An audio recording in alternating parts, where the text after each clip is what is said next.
नमस्कार दोस्तों, आज हम एक नया अध्याय पढ़ने वाले हैं। अध्याय का नाम है सम्राट अशोक।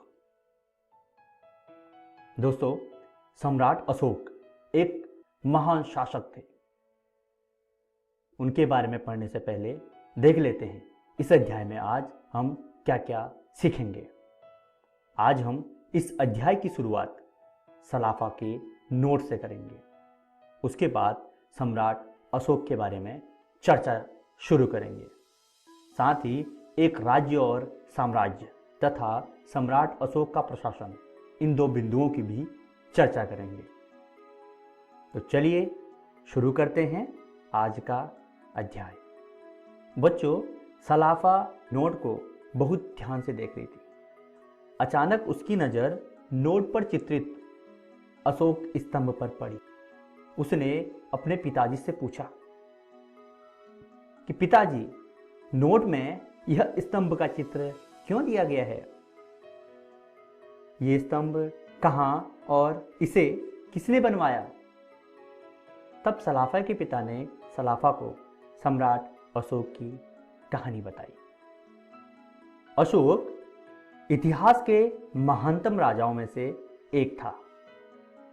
अशोक के निर्देश पर कई स्तंभों और पत्थरों पर अभिलेख उत्तीर्ण किए गए। ये अभिलेख उनके संदेशों को जनता तक पहुंचाने के माध्यम थे। अशोक के ज़्यादातर अभिलेख प्राकृत भाषा तथा ब्राह्मी लिपि में पाई जाती हैं।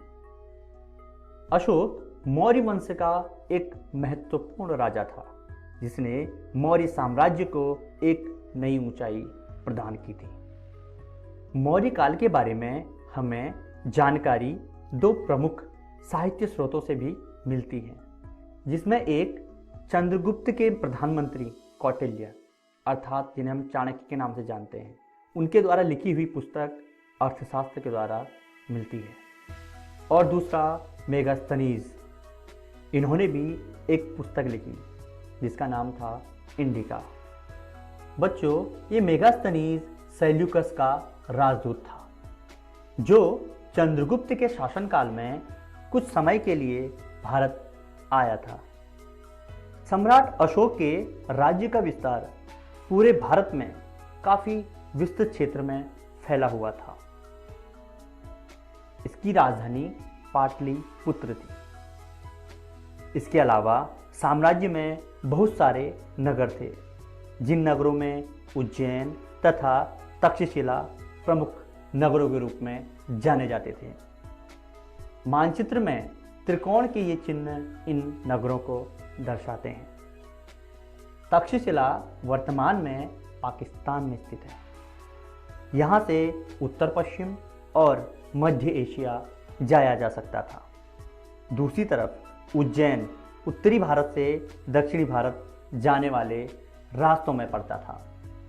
साम्राज्य के नगरों में व्यापारी, सम्राट के अधिकारी और शिल्पकार रहा करते थे।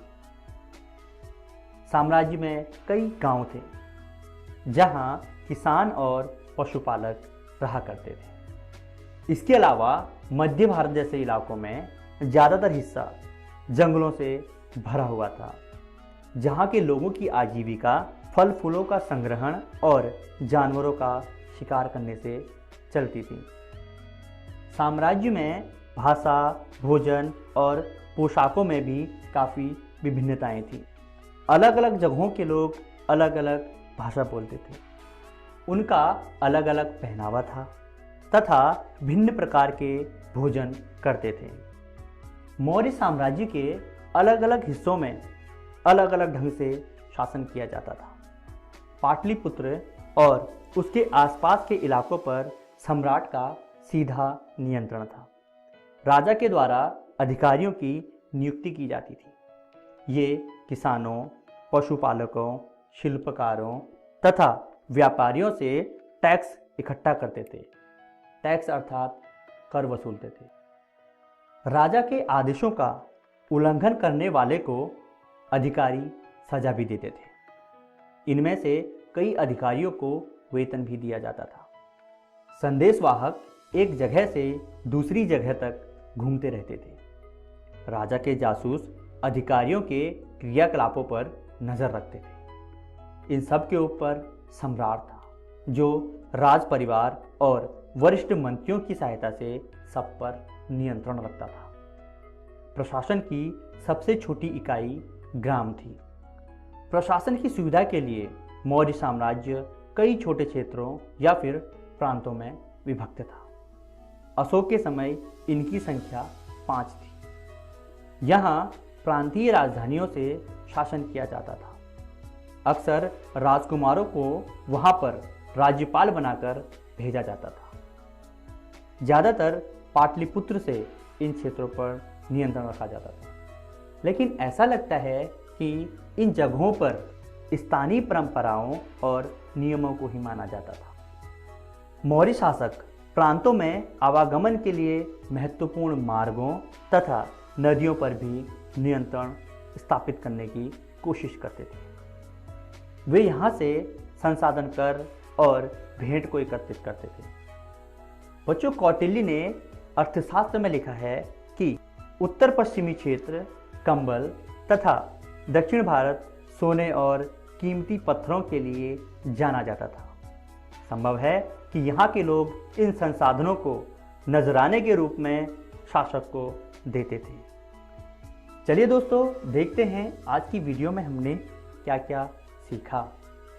आज हमने इस अध्याय की शुरुआत सलाफा के नोट से की। उसके बाद सम्राट अशोक के बारे में चर्चा की। साथ ही 2 बिंदुओं, एक राज्य और साम्राज्य, सम्राट अशोक का प्रशासन, इन पर चर्चा की।